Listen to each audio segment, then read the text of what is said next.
I am Pooja and welcome back to our YouTube channel Ashish Tiwari. Through this channel, we are presenting you a video lecture series, and today is the second day of your video lecture series of the subject Environmental Science Theory into Practice. As you all know, we have already covered first 5 lessons of your syllabus.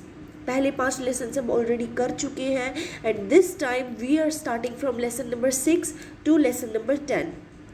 बहुत ही छोटी video होने वाली है क्योंकि lessons काफ़ी छोटे छोटे हैं, लेकिन इन्फॉर्मेशन पूरी की पूरी है, इम्पॉर्टेंट इन्फॉर्मेशन है, इम्पॉर्टेंट टॉपिक्स है, तो ध्यान से आपने पूरी वीडियो को देखना है. तो without wasting any time let's go for it. There we go. Chapter number 6 and the subject is natural resources, water resources. Water is the basis of life. जिंदगी का एक अमूल्य चीज़ है पानी. It is one of the most essential resources for all living beings on earth. इस धरती पर जीने वाले हर प्राणी के लिए पानी एक बहुत ही आवश्यक चीज़ है. In India the availability of water resources uneven. India के अंदर अनइवन है वाटर रिसोर्सेज की अवेलेबिलिटी, क्योंकि पॉपुलेशन बहुत ज़्यादा बढ़ती जा रही है, अर्बनाइजेशन होता जा रहा है, इंडस्ट्रीज ज़्यादा से ज़्यादा बन रही है, ठीक है, एग्रीकल्चर की डिमांड ज़्यादा बढ़ रही है, तो पानी के ऊपर बहुत ज़्यादा स्ट्रेस है क्योंकि हर एक चीज़ के लिए पानी चाहिए होता है. अर्बनाइजेशन करना है, बिल्डिंग बनानी है तो पानी चाहिएगा, ठीक है, एग्रीकल्चर करना है तो पानी चाहिएगा, पॉपुलेशन बढ़ रही है तो वो नहाएंगे भी तो पानी से ही ना, तो पॉपुलेशन जो नीड है वाटर की वो बढ़ती जा रही है. Water cycle and distribution. The water cycle is the natural process in which water evaporates. पानी इवेपोरेट होता है भाप बन के, भाप होता है ना, पर्सपिरेशन, भाप बन के वो ऊपर जाता है. कंडेंसेस, वो कंडेंस होता है, मतलब कि पूरा एयर के साथ कांटेक्ट में आके वो एक अपना लेयर बना लेता है. And falls as rivers, falls as rain, और फिर वो बारिश बनकर नीचे गिरता है. And flows into rivers, lakes and oceans, जहाँ से वो पानी सर्कुलेट होता रहता है. Distribution of water. 97.5% of total water is saline, नमक से भरा हुआ पानी है. जैसे हमारे ओशियंस के अंदर सिर्फ 2.5% ही फ्रेश वाटर है, 68.9% आइस से आता है, 30% ग्राउंड वाटर आता है, ठीक है. Very little fresh water is directly available for human use. Human use के लिए बहुत ही कम मात्रा में साफ पानी है, ठीक है. Water resources in India. अब इंडिया के अंदर कितने वाटर रिसोर्सेज हैं? सबसे पहला है भी rivers. Ganga, Brahmaputra, Yamuna, Godavari, Narmada, lakes and ponds, ground water sources. India depends heavily on monsoon rainfall. India heavily depend करता है मॉनसून रेनफॉल पर. सम रीजन्स फेस ड्रॉट, कुछों में बिल्कुल सूखापन आ जाता है और कुछों में इतना बारिश हो रही है कि फ्लड आ जाता है, ठीक है. इसीलिए उसे अनइवन डिस्ट्रीब्यूशन ऑफ वाटर कहा गया है. Demand and use of water. सबसे पहला एग्रीकल्चर, ठीक है. Highest consumption in the irrigation. Irrigation में सबसे ज़्यादा पानी लगता है. डोमेस्टिक यूज़, पीने, नहाने, धोने के लिए पानी यूज़ होता है. फिर इंडस्ट्रियल यूज़, फैक्ट्रीज और प्रोडक्शन बहुत ज़्यादा करती है. Rising demand due to population growth, lifestyle changes and urbanisation, ठीक है. Emerging water resources problem. अब वाटर रिसोर्सेज की प्रॉब्लम बहुत ज़्यादा बढ़ रही है. वाटर स्कार्सिटी एंड ड्रॉट, बहुत ज़्यादा सूखापन आ चुका है. बिल्कुल धरती के अंदर पानी, देखो ये धरती ऐसी होती है जिसके अंदर पानी ना बचाओ, बिल्कुल इट इज़ ड्रॉट, ठीक है. Water pollution from domestic, industrial and agricultural waste. यहाँ से आप जो है वाटर को बहुत ज़्यादा वोलेट करते हैं. Decline in ground water levels. Ground water levels के अंदर कमी आती है. Water disputes and inequalities, encroachment on water bodies. Sustainable water management. Rational use and conservation of water are necessary. पानी को सही जगह पर और एक लिमिट में यूज़ करना बहुत ज़्यादा ज़रूरी है. बारिश के पानी को हमें जमा करके रखना चाहिए, वाटर को रिसाइकल करना चाहिए. ड्रिप इरिगेशन सिस्टम होना चाहिए ताकि पानी ज़रूरत से ज़्यादा हमारी जो आप उगा रहे हैं क्रॉप्स वगैरह उनके अंदर ना जाए. Protection of reverse and wetlands. Reverse और वेटलैंड्स का प्रोटेक्शन होना चाहिए. Implementation of water policies and awareness campaigns. Voter policy को इम्प्लाई करके अवेयरनेस कैंपेन्स करने चाहिए। कंक्लूजन पर आते हैं, वाटर काफ़ी लिमिटेड और प्रीशियस रिसोर्स है। Sustainable strategies are essential for its conservation and proper use. Conservation और प्रॉपर यूज़ के लिए हमें सस्टेनेबल स्ट्रेटजीज की ज़रूरत है। Awareness and participation can help tackle the water crisis. अगर अवेयरनेस और पार्टिसिपेशन अगर आप करते हैं तो आप वाटर क्राइसिस से बच सकते हैं। यस, चैप्टर 7 पर आते हैं, natural resources, that is your energy resources. Energy is the most basic foundation of our life. हमारी ज़िंदगी की एक बेसिक फाउंडेशन है एनर्जी। वेदर कुकिंग हो या व्हीकल चलाना हो या इंडस्ट्री को चलाना हो, energy is required everywhere. With population growth and rising living standards the demand for energy is increasing rapidly. बहुत ज़्यादा पॉपुलेशन बढ़ रही है, लिविंग लाइफस्टाइल सबका चेंज हो रहा है, तो उसके दौरान एनर्जी को बहुत ज़्यादा जो है कंज्यूम किया जा रहा है। Growing energy demands in India, energy demand is rising due to population growth, urbanisation and industrialisation. ठीक है, more electricity, petrol, gas are being consumed. Electricity, gas, petrol काफ़ी ज़्यादा यूज़ किया जा रहा है। This is putting heavy pressure on conventional energy resources, और इसकी वजह से कन्वेंशनल रिसोर्सेज पर बहुत ज़्यादा बर्डन पड़ रहा है, बहुत ज़्यादा दबाव पड़ रहा है। सोर्सेज ऑफ एनर्जी, देखो दो तरह के एनर्जी सोर्सेज होते हैं। एक रिन्यूएबल, जिन्हें हम रिन्यू कर सकते हैं, जैसे solar energy, wind energy, hydro energy, biogas. ये सब क्या है, ये एक नेचुरल रिसोर्स है जो हमेशा चलती रहती है, मतलब जो रुक नहीं सकती। और एक नॉन रिन्यूएबल है, कोल हो गया, petroleum, diesel, natural gas, nuclear energy. ये सब एक लिमिटेड मात्रा के अंदर हमारी अर्थ के अंदर प्रेजेंट है, तो इन्हें हमें प्रिजर्व नहीं कर सकते हम। एक बार अगर आपने इसको ख़त्म कर दिया तो ये हो गया ख़त्म, इसको दोबारा उगाने का कोई तरीका नहीं है। ठीक है, renewable and non renewable sources. Renewable का क्या, can be replenished naturally, environment friendly. जैसे हवा है, हवा कभी ख़त्म नहीं हो सकती क्योंकि वो नेचर है, वो चलती रहेगी। ठीक है, बायोमास है, वो नहीं हट सकता, बायोमास इज सॉलिड। ठीक है, सोलर है। अब धूप है, धूप कहीं नहीं जा सकती, धूप तो आएगी ही ना। नॉन रिन्यूएबल क्या हो गया, जो लिमिटेड में प्रेजेंट है, जैसे कोल हो गया, ऑयल हो गया, ये सब लिमिटेड मात्रा में प्रेजेंट होते हैं। Fossil fuels and biogas energy. Fossil fuel के अंदर आता है coal, oil and natural gas have high energy content but causes heavy pollution. अब कोल, ऑयल और natural gas high content energy बनाते तो हैं, लेकिन पोल्यूशन भी बहुत ज़्यादा क्रिएट करते हैं। ठीक है, हाँ जी। Biogas produced from cow dung, गाय के डंग से बनता है ये biogas, kitchen waste etcetera. It is clean, eco friendly and useful in rural areas. Rural areas के लिए बहुत ज़्यादा यूजफुल इसे माना गया है। ठीक है, हाँ जी। Nuclear energy produced by splitting heavy elements, nuclear fission. Heavy elements को स्प्लिट किया जाता है, ठीक है, generate huge energy, but nuclear waste and accidents cause serious hazards. Energy तो बहुत ज़्यादा क्रिएट करता है, लेकिन एक्सीडेंट्स काफ़ी बड़े बड़े क्रिएट कर देता है, जैसे चेर्नोबिल, तो वहाँ से एक बहुत बड़ा खतरा है इसको। ठीक है, national solar mission launched by government in 2010, it makes the country self reliant in energy, solar energy. Goal, generate 100 GW solar energy. Yes, I hope आपको GW पता होगा। ठीक है, अगर अच्छा चलो बता ही देती हूँ। GW is gigawatt. Promote rooftop solar system, rooftop solar system को प्रमोट करता है। Encourage solar equipment manufacturing. ठीक है, conclusion, energy resource must be used widely. By adopting renewable sources we can protect the environment and ensure energy availability for future generations. अगर हम इसे renewable sources को use करते रहेंगे तो हम अपनी आने वाली जनरेशन के लिए एनर्जी सोर्सेज को बचा के रख पाएंगे। चैप्टर 8 पर आते हैं, pollution, air, noise and nuclear pollution. Environmental pollution means contamination of air, मतलब कि हवा का खराब होना, पानी का, सोइल का, मेकिंग दैम हार्मफुल, उन्हें खतरनाक बना देना।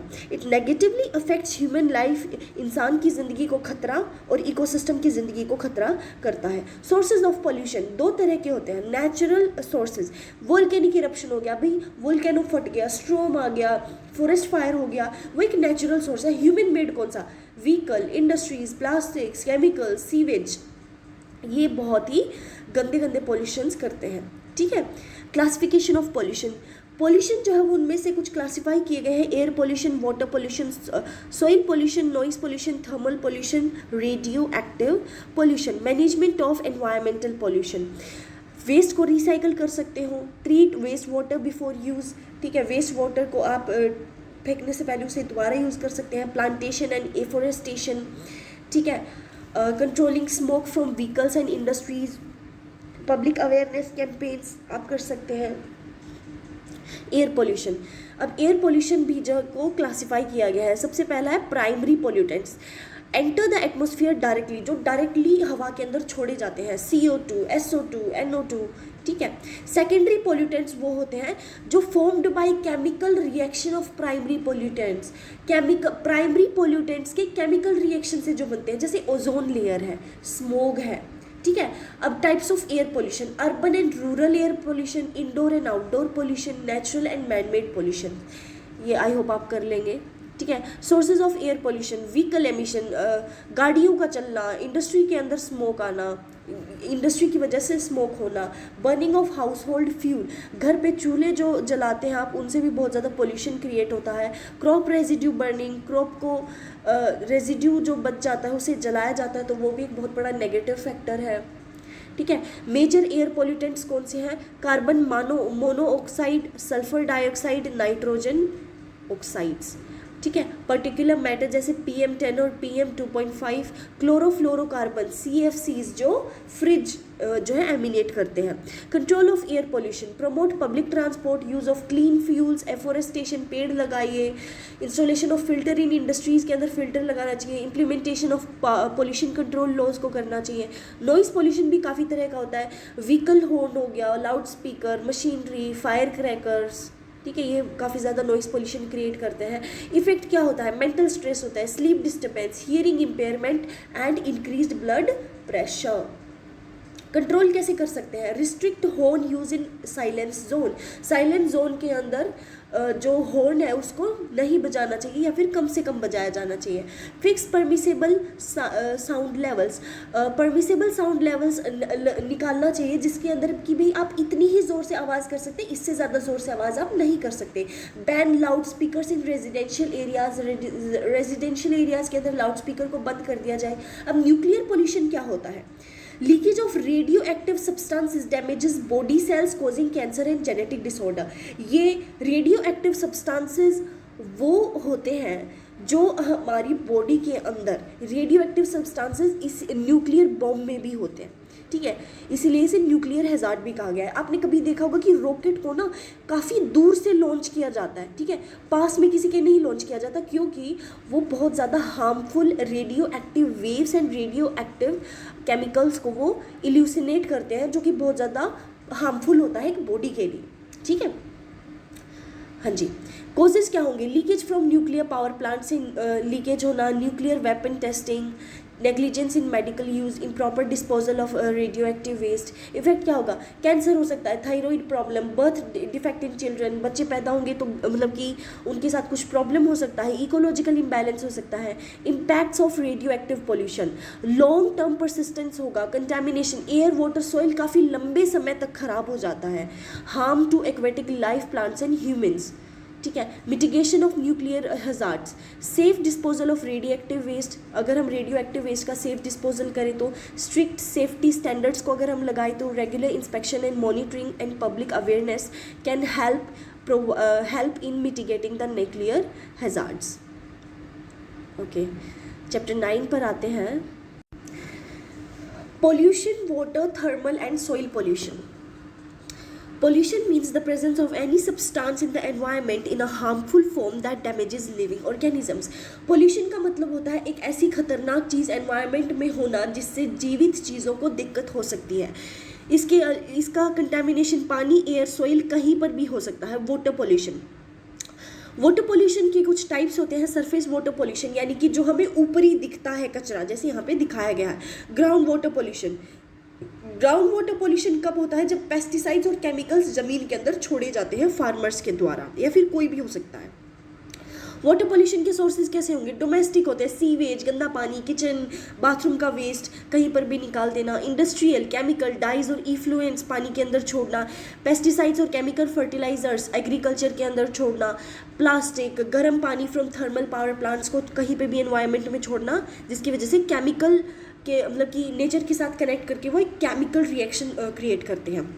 Effect of water pollution affects human health, diarrhoea, skin disease करता है, harms aquatic lifestyle, oxygen depletion होता है, reduces drinking water quality. Measurement of water pollution कैसे मेजर करोगे?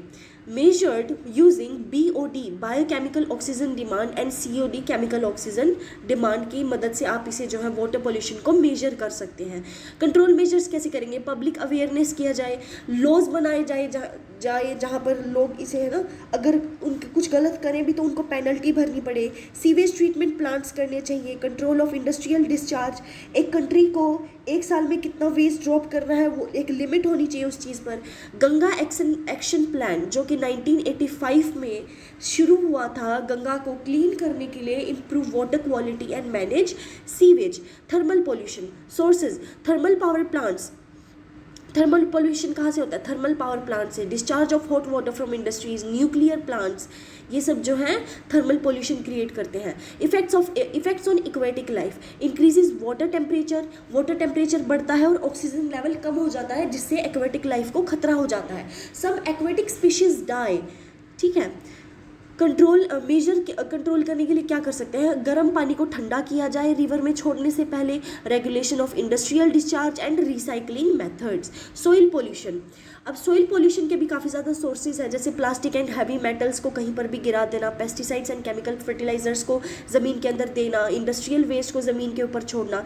इफेक्ट्स, सोइल की फर्टिलिटी कम होगी, टॉक्सिक सब्सटेंस ज़्यादा बढ़ेंगे तो फूड चेन खराब होगी, कंटेमिनेशन ऑफ ग्राउंड वाटर खराब होगा। Control measures, promotion of organic farming, limited use of plastics, improved in waste management system। Waste management system को इम्प्रूव किया जाना चाहिए, प्लास्टिक को कम से कम प्रयोग करें और ऑर्गेनिक फार्मिंग को यूज़ किया जाए।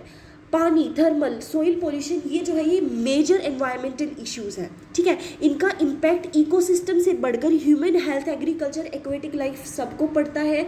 इंडिविजुअल, सोशल, गवर्नमेंट एफर्ट्स जो है वो बहुत ज़्यादा ज़रूरी है पोल्यूशन कंट्रोल के लिए। चलते हैं 10th चैप्टर पर, solid waste management and case studies. Solid waste refers to the unwanted solid materials, ऐसे सॉलिड मटेरियल्स जिनकी हमें ज़रूरत नहीं है, जो कि ह्यूमन एक्टिविटीज़ से पैदा होते हैं, जैसे हाउस होल्ड गार्बेज, घर का कचरा, plastic, industrial waste. If not properly managed, अगर अच्छे से मैनेज नहीं किया गया तो सॉलिड वेस्ट जो है एक बहुत बड़ा एनवायरमेंटल हैजार्ड बन जाएगा। टाइप्स ऑफ सॉलिड वेस्ट, बहुत सारे टाइप्स ऑफ सॉलिड वेस्ट होता है। पहला है डोमेस्टिक वेस्ट, जिसमें खाना, कचरा, वेजिटेबल पील्स, प्लास्टिक, पेपर, इन सबको जो है इकट्ठा करके फेंक दिया जाता है। Industrial waste, chemical, metals, toxic substances, ये सब भगा देते हैं। Agriculture waste, crop residue, fertilizers, pesticides, इनको किया जाता है। Biodegradable waste, can be decompose leaves food. Biodegradable waste ऐसा होता है जिसे डिकम्पोज किया जा सकता है, जिसे ऑर्गेनिजम्स, माइक्रो ऑर्गेनिजम्स या फिर ऑर्गेनिजम्स खा सकते हैं। नॉन बायोडिग्रेडेबल वो होता है जिसे डिकम्पोज नहीं किया जा सकता, जैसे प्लास्टिक और मेटल्स होते हैं। सॉलिड वेस्ट मैनेजमेंट का एक 5R प्रिंसिपल है, वो क्या है? 5R कौन से हैं? Reduce, refuse, reuse, repurpose, recycle. Reuse का मतलब क्या है? Say no to the unnecessary thing, बिना ज़रूरत की चीज़ों को मना कीजिए, कम से कम कंजप्शन कीजिए, चीज़ों को बार बार यूज़ कीजिए। रिप्रोड्यूस, नई पुरानी चीज़ों से नई चीज़ें बनाइए, और जो आपको वेस्ट लग रहा है उसे रॉ मटेरियल की तरह यूज़ कीजिए। Incineration, composting and landfill. Incineration का मतलब होता है burning waste to destroy it, कचरे को जला देना उसे ख़त्म करने के लिए। कंपोस्टिंग का मतलब होता है converting biodegradable waste into manure. Biodegradable waste को मैन्योर में बदलना, जैसे आपने अपने घर में सब्जी का छिलका है या फिर लेफ्ट ओवर फूड है तो आप उसको एज अ मैन्योर भी यूज़ कर सकते हो। Landfill, dumping waste into land pits, easy but limited.